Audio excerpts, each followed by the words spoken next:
ദൂരത്തോ കണ്ണെത്തണം, കണ്ണെത്താ ദൂരത്തോ ചെന്നെത്തണം. അപ്പൊ കണ്ണെത്ത ദൂരത്ത് ചെന്നെത്തേണ്ട ആവശ്യമുണ്ടോ ടീച്ചറെ? ആവശ്യമുണ്ട്. ഇപ്പൊ ആവശ്യമുണ്ട് അതിന്റെ? ഇപ്പൊ അതിന്റെ ആവശ്യമൊന്നും. മുമ്പാണെങ്കിൽ ഓക്കെ. അപ്പൊ എനിക്ക് ഇവിടുന്ന് കാണാത്ത സ്ഥലത്ത് ഇപ്പൊ എന്താ പറയാ, എന്റെ മാമന്റെ വീട്ടിലേക്കാണെങ്കിൽ എനിക്ക് പോയി പറയണം. അതെ. ഇപ്പോഴാണെങ്കിലോ അതിന്റെ ആവശ്യമുണ്ടോ? പണ്ട് കാലത്ത് അങ്ങനെയൊക്കെ ആയിരുന്നു. ഇപ്പൊ ഫോൺ വിളിക്കല്ലേ വേണ്ടു, ജസ്റ്റ് അതാണ്. കണ്ണെത്താ ദൂരത്ത് ചെന്നെത്തേണ്ട ഒരു ആവശ്യമില്ല. ഇപ്പൊ ഫോൺ വിളിക്കാം, മെസ്സേജ് അയക്കാം, മെസ്സേജിലൂടെ എല്ലാ കാര്യങ്ങളും അറിയാലോ. പിന്നെ വീഡിയോ കോൾ ചെയ്യാം, നമുക്ക് കണ്ട് സംസാരിക്കാം. ഗൾഫിലുള്ള എന്റെ വാപ്പനും മക്കളൊക്കെ ചാറ്റമാന്റെ കുട്ടികളൊക്കെ ഫോണിൽ സംസാരിക്കുന്നേ. കാലം മാറി. ഓക്കെ. അപ്പൊ നമ്മുടെ ഈ ചാപ്റ്ററിന്റെ പേരാണ് കണ്ണെത്താ ദൂരത്ത്. ഓക്കെ, കണ്ണെത്താ ദൂരത്ത്. പേര് പോലെ തന്നെ ഇപ്പൊ നമ്മൾ പറഞ്ഞില്ല ഇങ്ങനെ കണ്ണെത്താ ദൂരത്ത് ചെന്നെത്തേണ്ട ആവശ്യമൊന്നുമില്ല. ഈ പണ്ട് ഒരുപാട് പണ്ടിട്ടാ പണ്ട് എങ്ങനെയാ നമ്മള് ഈ വിവരങ്ങളൊക്കെ കൈമാറിയിരുന്ന ടീച്ചറെ? ഏറ്റവും ആദ്യം പണ്ടത്തെ ആൾക്കാര്, എനിക്കൊരു കാര്യം അകലുള്ള ഒരാളെ അറിയിക്കണം, എന്തായിരുന്നു ഒരു വഴി? നമ്മുടെ രാജഭരണകാലത്തൊക്കെ രാജഭരണം എങ്ങനെയായിരുന്നു? നമ്മൾ സിനിമയിലൊക്കെ കണ്ടിട്ടുണ്ട്. സിനിമയിലുണ്ട്. ഏത് സിനിമയിലാന്ന് പറഞ്ഞു? അത്ഭുത ദ്വീപ് സിനിമയിലുണ്ട്. അതില് പെരുമ്പറ ഇങ്ങനെ മുഴക്കി കൊട്ടിയിട്ട് അപ്പൊ ആ സൗണ്ട് കേൾക്കുമ്പോ ആൾക്കാരൊക്കെ വരും. എന്നിട്ട് അവരുടെ രാജാവിന്റെ തീരുമാനം അല്ലെങ്കിൽ എന്താണോ അറിയിക്കേണ്ടതെന്ന് വെച്ചാൽ അറിയിപ്പ് വിളംബരം ചെയ്യങ്ങൾ അറിയിക്കും. അപ്പൊ പെരുമ്പറ മുഴക്കി വിളംബരം ചെയ്തിരുന്ന ഒരു പരിപാടി പണ്ടുണ്ടായിരുന്നു. അതിലും ആ സമയത്ത് വേറെ പരിപാടി ഉണ്ടായിരുന്നു അതിന് മുമ്പ്. ഏറ്റവും മുൻപ് ഉപയോഗിച്ചിരുന്ന ഒരു മാർഗം പ്രാവുകളെ ചെറിയ കടലാസ് കഷ്ണത്തിൽ എഴുതിയിട്ട് പ്രാവിന്റെ കെട്ടിയിട്ടിട്ട് പറത്തിവിടും. നമ്മുടെ ബാഹുബലിയിൽ പ്രാവിനെ പരിധിന് ഇങ്ങനെ അയക്കുന്ന ഒരു സീനുണ്ട്. കിളികൾ പക്ഷികൾ ഉപയോഗിച്ച് ഇതേപോലെ എന്ത് ചെയ്തിരുന്നു? സന്ദേശങ്ങൾ അയച്ചിരുന്നു. പിന്നെ പെരുമ്പറ മൊഴിക്ക് നമ്മൾ പറഞ്ഞു. വേറൊരു മാർഗം ദൂതൻ. ദൂതന്മാരെ വെച്ചിട്ട് അയക്കാം. ഇതും സിനിമയിലൊക്കെ നിങ്ങൾ കണ്ടിട്ടുണ്ടോ? എന്റെ ദൂതുമായി എന്റെ ദൂതൻ എത്തിയിട്ടുണ്ട്. ദൂതൻ വന്നിട്ടുണ്ട്, ദൂതൻ വന്നിട്ടുണ്ട് അല്ലെ. നമുക്കൊരു കാര്യം ഒരാളെ അറിയിക്കാനുണ്ട്. ഞാൻ എന്ത് ചെയ്തു? ഞാൻ ദൂതന്റെ കയ്യിൽ ഏൽപ്പിച്ചു കൊടുത്തു. ദൂത് കൊണ്ടുപോയിട്ട് ആർക്കാണോ കൊടുക്കണ്ടേ ആളുടെ കയ്യിൽ കൊണ്ട് കൊടുത്തു. അതുപോലെ തന്നെ തിരിച്ചവിടുന്നുള്ള റിപ്ലൈമാരായിട്ട് മറുപടി ദൂതന്റെ കൊടുത്തിട്ട് ദൂതങ്ങളെ കൊണ്ടുവന്നു. ഇങ്ങനെ കുറെ കാര്യങ്ങൾ ചെയ്തിരുന്നു കേട്ടാ. പിന്നെ കുറച്ചും കൂടി കാര്യങ്ങൾ മോഡേൺ, അതായത് എന്താ പറയാ, വന്നു തുടങ്ങിയപ്പോ കുറെ ആവശ്യങ്ങൾ കൂടി എല്ലാവർക്കും അറിയിക്കേണ്ടി വന്നു തുടങ്ങി. അതിലും പുറമെ വേറൊരു ആളും കൂടി ഉണ്ടായിരുന്നു. ഞാൻ പറഞ്ഞു വന്നെ അഞ്ചലോട്ടക്കാരൻ. അതന്നെ, അതായത് അഞ്ചലോട്ടക്കാരൻ. ഇപ്പോഴത്തെ പോസ്റ്റ്മാൻ തൊട്ട് മുമ്പത്തെ കാലം പറഞ്ഞു ഞാൻ. എന്ത്, ഈ അഞ്ചലോട്ടക്കാരന്റെ കയ്യിലല്ലോ ലെറ്റർ ഇതേമാതിരി വണ്ടികളൊന്നും ഇല്ല കൊണ്ടുകൊടുക്കാനൊന്നും. അഞ്ചലോട്ടക്കാരൻ എന്ത് ചെയ്യും? മണി മുടക്കിയിട്ട് ഒരു വടിയുമ്പ മണി കെട്ടിട്ട് മണി കിരിക്കിട്ട് ഓടി നടന്ന് കൊണ്ടുകൊടുക്കും. ആളുടെ ബാഗിൽ എല്ലാ ലെറ്ററും ഉണ്ട്. അതേമാതിരി എന്താ കാര്യങ്ങൾ എഴുതിയ പേപ്പറോട് ഉണ്ടാവും. അത് കൊണ്ടുപോയിട്ട് ആൾക്കാരുടെ കൊടുക്കും. അതുകൊണ്ട് തന്നെ അഞ്ചലോട്ടക്കാരൻ എന്നുള്ള വാക്കിന്റെ അർത്ഥം എന്താണെന്നറിയാമോ? എന്താ? ദൈവദൂതൻ. ദൈവദൂതൻ. നമ്മൾ ദൂതയ്ക്കുന്ന പറഞ്ഞില്ലേ?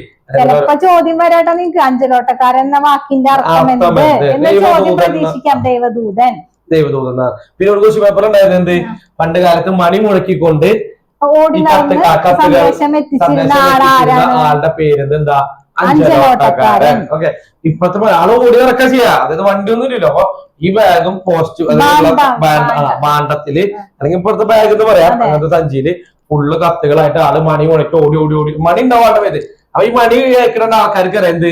കത്ത് കൊണ്ട് ആരോ വരുന്നുണ്ട്, അഞ്ചലോട്ടക്കാരൻ വരുന്നുണ്ട്, ആൾക്കാർക്ക് കൊണ്ട് കൊടുക്കണം വേണ്ടവർക്ക്. ഓക്കെ. പിന്നെ കാലം മാറി അല്ലെ. അത് കഴിഞ്ഞിട്ടാണ് പിന്നെ ഈ അഞ്ചലോട്ടക്കാരന്മാരെ എഴുതിക്ക് വന്നേ പോസ്റ്റ് ഓഫീസ്. ഇപ്പോഴത്തെ പോസ്റ്റ്മാനൊക്കെ വന്നില്ലേ നമ്മുടെ അവിടെ. സുഖമാണ്. എന്താ, നമ്മൾ ലെറ്റർ പോസ്റ്റ് തപാല് കൊണ്ടിടുന്നു, അവിടെ നിന്ന് കളക്ട് ചെയ്യണു, ഏത് സ്ഥലത്തേക്ക് അവിടെ എത്തിക്കണം അവിടെ കൊണ്ടുപോയി പോസ്റ്റ്മാനെ കൊണ്ട് എത്തിക്കണം. അപ്പൊ പോസ്റ്റ്മാൻ വന്നുട്ടോ നമ്മുടെ. പിന്നെ ഏതാ വന്ന ടീച്ചറെ? ഈ ലെറ്റർ അയക്കല് നമുക്ക് നിർത്താം. അത് എഴുത്തിലൂടെയുള്ള കാര്യങ്ങളാണ് അപ്പൊ നമ്മൾ പറഞ്ഞിരുന്നത്. ഒരെണ്ണം കൂടി പറയണേ, പത്രം. ഇപ്പോഴത്തെ അല്ലെങ്കിൽ ഏറ്റവും വലിയ ഒരു മാധ്യമം, വാർത്താവിനിമയ മാധ്യമമാണ് ഇത്. ഇപ്പൊ നമ്മൾ ഉപയോഗിക്കുന്നത് പത്രം. ഏറ്റവും പ്രചാരമേറിയ മാധ്യമമാണ് പത്രങ്ങൾ. എല്ലാവരുടെ വീട്ടിൽ എന്തുണ്ടാവും? പത്രം വരുത്തും. നമ്മൾ സ്കൂളിൽ പത്രം വരുത്തുണ്ട് അല്ലെ, നമ്മൾ പഠിക്കുന്ന ക്ലാസ്സിൽ പത്രം വരുന്നുണ്ടാവും. അപ്പൊ പത്രം എന്ന് പറഞ്ഞു കഴിഞ്ഞാൽ ഇതേമാതിരി വായിച്ചുകൊണ്ട്, അതേമാതിരി ഫോട്ടോസ് ഒക്കെ ഉണ്ടാവും കാണാനൊക്കെ അല്ലെ. അങ്ങനെ വായിച്ചുകൊണ്ട് നമുക്ക് വാർത്താവിനിമയം അതിലെല്ലാം ഉണ്ടാവും. ഏതൊക്കെ രാഷ്ട്രീയം ഉണ്ടാവും, സാമൂഹിക കാര്യങ്ങൾ ഉണ്ടാവും, വിനോദം, കലാകായിക എല്ലാം ഉണ്ടാവും. അപ്പൊ അങ്ങനെയുള്ള ഒരു മാധ്യമമാണ് എന്ത്? പത്രം. പിന്നെ ഏതാ പറയാ? പത്രം കഴിഞ്ഞാൽ ഇപ്പൊ വായനയുടെ കാര്യങ്ങൾ നമ്മൾ പറഞ്ഞത് അല്ലെ. ഇനി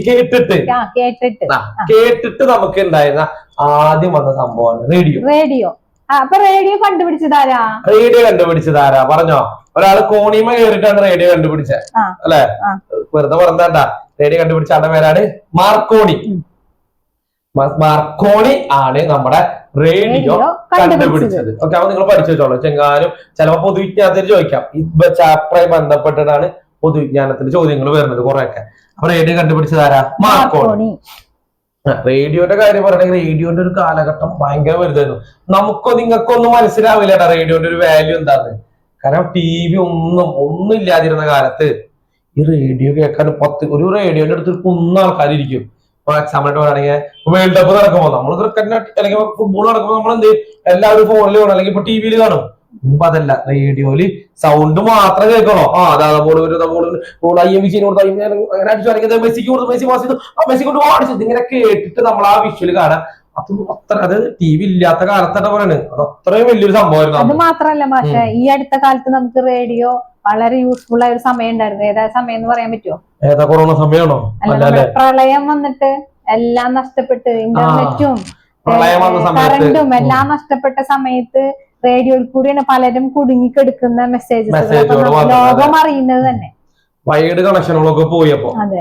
പിന്നെ TV ടെലിവിഷൻ. ടെലിവിഷൻ നമ്മളിപ്പോ കാണുന്ന TV. ഓക്കെ, മുമ്പ് ഒരു വാലൊക്കെ ഉണ്ടായിരുന്നു. ഇപ്പൊ നമ്മുടെ LCD TV വന്നു, LED TV വന്നു. ഭയങ്കര അത്രയും മോഡലായിട്ട് ടിവിയുടെ കാര്യങ്ങൾക്ക് എത്തി. അപ്പൊ TV എന്ന് പറയുമ്പോ എത്ര നേരം നമ്മൾ കേട്ട് മാത്രം പറഞ്ഞോളൂ അല്ലെ? റേഡിയോ എന്നൊക്കെ പറഞ്ഞ TV ആകുമ്പോ ഏതൊക്കെ തരം വരും ടീച്ചറെ? കാഴ്ചയിലൂടെ നമുക്ക് ആശയങ്ങൾ കൈമാറില്ല, കണ്ടുകൊണ്ടുള്ള ആശയ കൈമാറ്റം സാധ്യമാക്കിയതാണ് TV. TV ഭയങ്കര വിപ്ലവമാണ് നമ്മുടെ ഇതിൽ സൃഷ്ടിച്ചേട്ടാ. കാരണം പണ്ട് ഈ എന്താ പറയാ ക്രിക്കറ്റ് വേൾഡ് കപ്പ് ഒക്കെ കേട്ട് കണ്ടിരുന്നവർ TV കാണുമ്പോണ്ടല്ലോ അതെ നമുക്ക് അതിന്റെ വാല്യൂ അറിയണ്ട. കാരണം നമുക്ക് വേൾഡ് കപ്പ് നടക്കണം, നമ്മളെല്ലാ കളിയും അർജന്റീന കപ്പടിച്ചത് നമ്മൾ നേരിട്ട് കണ്ടു അല്ലെ? കഴിഞ്ഞ വേൾഡ് കപ്പ് അർജന്റീന അടിച്ചു. എല്ലാ ഭാഗങ്ങളും എല്ലാ കളി അർജന്റീന മാത്രം എല്ലാ കളികളും നമുക്ക് കാണാൻ പറ്റുന്നുണ്ട്. മുമ്പ് ഇതിന് സാധിച്ചിരുന്നത് ആ സ്റ്റേഡിയത്തിൽ ഇരിക്കുന്നവർക്ക് മാത്രമേ എന്തുള്ളൂ നമ്മളെങ്ങനെ കേൾക്കുക, റേഡിയോ വെച്ചാൽ നമുക്കത് കേൾക്കാൻ പറ്റും. ഇപ്പൊ അതേസമയം അവിടെ കളി എപ്പോ നടക്കണം അപ്പൊ തന്നെ നമുക്ക് എന്തിനു കാണാം? TV കാണാം. അത്രയും നമ്മുടെ വാർത്താവിനങ്ങൾ വളർന്നു കഴിഞ്ഞു. ഓക്കെ, TV ഉണ്ടാക്കിയ വിപ്ലവം നമുക്ക് മറക്കാൻ പറ്റില്ല.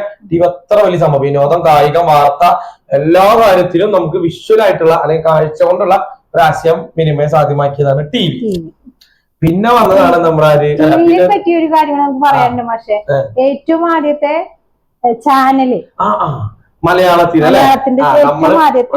എനിക്കറിയില്ല, എല്ലാവർക്കും അറിയോന്നിട്ടാ. ഇത് ഒരുപാട് ചാനലുകൾ നമ്മൾ TV അടിച്ചു കാണാം അല്ലെ? ഏതെന്റെ സൂര്യന്റെ TV, അതിന്റെ കാര്യങ്ങളുണ്ട്. ഇപ്പൊ എണ്ണാൻ പറ്റാത്തത്ര ചാനലുകളുണ്ട്. പക്ഷെ ഏറ്റവും ആദ്യത്തെ നമ്മുടെ മലയാള ചാനലാണ് ഇത് ദൂരദർശൻ. ദൂരദർശൻ ചാനൽ നിങ്ങൾ ഇപ്പോഴും കാണാൻ കൃഷിയുടെ കുറെ ഭാഗങ്ങള്, കൃഷിദീപ അങ്ങനെ കുറെ പരിപാടികൾ ഉണ്ടായിരുന്നു ദൂരദർശനില്. അതിൽ ന്യൂസ് എല്ലാ ചാനലുകളുണ്ട്. നല്ലൊരു അല്ലെങ്കിൽ ഏറ്റവും പഴയ അല്ലെങ്കിൽ ഏറ്റവും ആദ്യത്തെ മലയാള ചാനലാണ് ഇത് ദൂരദർശൻ. നിങ്ങൾ മനസ്സിൽ ചെയ്തോളൂ, ചിലപ്പോ ഏതെങ്കിലും ചോദിച്ചാലോ ദൂരദർശനാണ് ഏറ്റവും നല്ല ഏറ്റവും ആദ്യത്തെ അല്ലെങ്കിൽ പഴയ മലയാള ചാനൽ ആണ് ദൂരദർശൻ. അപ്പൊ ടിവിയുടെ കാര്യം നമുക്ക് ഏകദേശം മനസ്സിലായി. നിങ്ങൾക്ക് അറിയും തന്നെ കേട്ടാ, ഒന്നുകൂടി പറയണമെന്നുള്ളോ. പിന്നെ എന്താ പറയാ, മൊബൈൽ ഫോൺ അല്ല ടെലിഫോൺ. മൊബൈലിന് മുമ്പുള്ളതാണ് ഇത് ടെലിഫോൺ. അതായത് വയറുള്ള കേബിളിനെ കുറിച്ച് നിങ്ങൾ കണ്ടിട്ടില്ലേ? ലാൻഡ് ഫോൺ വീട്ടിലൊക്കെ ഉണ്ടായിരുന്നു. ഇപ്പൊ ഉണ്ടോന്ന് അറിയില്ല. കടകളിലും അതുപോലെ സർക്കാർ സ്ഥാപനങ്ങളൊക്കെ ഉണ്ടാവും. ഇപ്പൊ എല്ലാവർക്കും മൊബൈലിൽ അത് കാണാണ്ടായതാ. അതായത് ഒരു വയറുള്ള ഒരു ഫോണ് നിങ്ങൾ കണ്ടിട്ടുണ്ടാവും അല്ലെ? പ്രത്യേകിച്ച് പറയേണ്ട ആവശ്യമില്ല അല്ലെ? ടെലിഫോൺ അത് വയറിലാണ് ഉണ്ടാവും, വയറുണ്ടാവും. അത് നമുക്ക് മൊബൈൽ കൊണ്ടുപോകാനൊന്നും പറ്റില്ല. അത് ഇങ്ങനെ ഫിക്സ് ചെയ്ത് വെച്ചിട്ടുണ്ടാവും. അതെടുത്താലോ എന്നൊക്കെ പറയുന്നത്. അപ്പൊ ഈ ടെലിഫോൺ നമുക്ക് അത് ഭയങ്കര മാറ്റമായിരുന്നു. അതായത് ഇപ്പൊ റേഡിയോ എന്നൊക്കെ പറഞ്ഞ് ജസ്റ്റ് ഒരു സ്ഥലത്ത് നിന്ന് പ്രവേശനം ചെയ്യുന്നത് അത് നമ്മൾ കേൾക്കുക. ഇതല്ല എനിക്ക് ഒരാൾക്ക് ഇപ്പൊ എന്റെ ആരെങ്കിലും തമിഴ്നാട് അല്ലെങ്കിൽ വേറെ എവിടെയെങ്കിലും വിചാരിക്കും. മുമ്പ് ഇങ്ങനെ ചെയ്യാം, ലെറ്റർ അയക്കില്ല ടീച്ചറെ, കമ്പി അടിക്കുക, കത്തയക്കാം. കത്ത് അവിടത്തെ സമയം എടുക്കും. ഇതല്ല, ഫോണിൽ എനിക്ക് അപ്പൊ ഞാൻ വിളിച്ചു ഹലോ എന്ന് പറഞ്ഞ അപ്പൊ അവിടെ കേൾക്കും. എനിക്ക് എന്ത് കാര്യങ്ങളും ചെയ്യാൻ പറ്റും. അതാണ് ടെലിഫോൺ. അപ്പൊ എന്റെ അതേ സംഭവം തന്നെ കേട്ടാ. ഈ ടെലിഫോൺ കണ്ടുപിടിച്ച ആളെ പറ്റി നമ്മൾ പഠിക്കണം. ഫോൺ കണ്ടുപിടിച്ചതാണ് നമ്മുടെ അലക്സാണ്ടർ ഗ്രഹാം ബെൽ എന്നാണ് സയന്റിസ്റ്റിന്റെ പേര്. മറക്കരുതാരും. അലക്സാണ്ടർ ഗ്രഹാം ബെൽ ആണ് ടെലിഫോൺ കണ്ടുപിടിച്ചു. ചോദിക്കാറുണ്ട് നിങ്ങളോട് കേട്ടാ, ടെലിഫോൺ കണ്ടുപിടിച്ചത് ആരാണ്? അപ്പൊ ഒന്നുകൂടി പറയാം, അലക്സാണ്ടർ ഗ്രഹാം ബെൽ. ഓക്കെ, അപ്പൊ ആ ടെലിഫോണിൽ നിന്നാണ് നമ്മൾ ഏതിക്ക് വരുന്നത്? മൊബൈലിലേക്ക് വരുന്നത്, മൊബൈൽ യുഗത്തിക്ക് എത്തണത്. മൊബൈൽ വന്നപ്പോ പിന്നെ എല്ലാത്തിനും മൊബൈൽ അടിച്ച് അങ്ങോട്ട് പുറത്താക്കാണ്. ആ ടെലിഫോൺ വയറ് വേണ്ട, ഒന്നും വേണ്ട, നമ്മൾ ചാർജ് ചെയ്ത് കൊണ്ടുനടക്കണം. ആദ്യം കീപാഡുള്ള മൊബൈലായിരുന്നു. നമ്മള് വെറുതെ പാമ്പിനെ ഇങ്ങനെ പിടിച്ച് ഗെയിം കളിച്ചിരുന്നവർക്ക് ഇപ്പൊ ഗംഭീര ടച്ച്, അതായത് കീ ഒന്നും വേണ്ട, നമുക്ക് ടച്ച് ആയിട്ട് എല്ലാ കാര്യങ്ങളും അത്രയും പെട്ടെന്ന് മൊബൈൽ ഇത് മാറിക്കൊണ്ടിരിക്കുന്നു. ഇപ്പൊ ഓരോ ഫോണും വരുന്നുണ്ട്. ചന്ദ്രനിലേക്ക് സൂം ചെയ്യാൻ പറ്റിയ ഫോണുകൾ വരെ അത്രയും ക്ലാരിറ്റി, അതായത് ക്യാമറ, ഈ SLR ക്യാമറ, നമ്മൾ ഉപയോഗിക്കുന്ന ക്യാമറ വരെ അതിൽ ഉൾക്കൊള്ളിക്കാൻ പറ്റിയ മൊബൈൽ വന്നു തുടങ്ങി. ഓരോ ദിവസം കഴിയുന്നതോറും പുതിയ പുതിയ വേർഷൻസ് ഇങ്ങനെ വന്നുകൊണ്ടിരിക്കുകയാണ് ഫോണിൽ. എന്തൊക്കെ വിസ്മയങ്ങൾ ഉണ്ടാക്കാം പുതിയ കണ്ടുപിടുത്തങ്ങളായിട്ട്.